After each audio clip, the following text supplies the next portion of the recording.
Peshawar police ने गैर registered मोटरसाइकिलों के खिलाफ क्रैक डाउन का फैसला कर लिया। गैर रजिस्टर्ड मोटरसाइकिलों को रोककर मौके पर रजिस्टर्ड किया जाएगा। मजीद हमें बताएंगे जाहिद इमदाद। पेशावर में अमन अमान की बदलती सूरत हाल के बायस गैर रजिस्टर्ड मोटरसाइकिलों के खिलाफ पुलिस ने बड़े क्रैकडाउन की तैयारी मुकम्मल कर ली, जबकि शुरू मालिकान नई बाइक्स बगैर रजिस्ट्रेशन के खरीदार को नहीं बेचेंगे। फैसले पर अमल दरामद से मुतल्लिक कागजी कार्रवाई शुरू कर दी गई। इन समेत सड़कों पर चलने वाली गैर रजिस्टर्ड मोटरसाइकिलों को रोककर मौके पर रजिस्टर्ड किया जाएगा।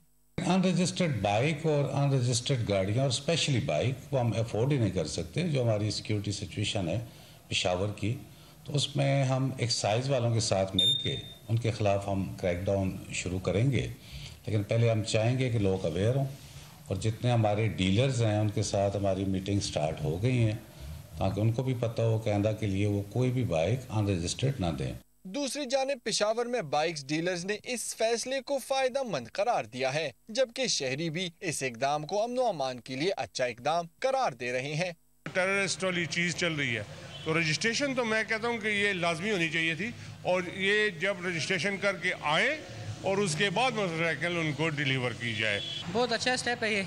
पहली बात तो ये है क्योंकि इसकी वजह से आप कह सकते हो कि 50 से 60% आप क्राइम रेशियो को कम कर सकते हो। कि अब इसलिए जब आप बंदा अपने नाम पे जाके रजिस्टर्ड करा लेता है एक्साइज दफ्तर में, तो वो उसको आप किसी गलत तरीके के लिए आप क्रिमिनल यूज़ के लिए आप मोटरसाइकिल को नहीं यूज़ कर सकते।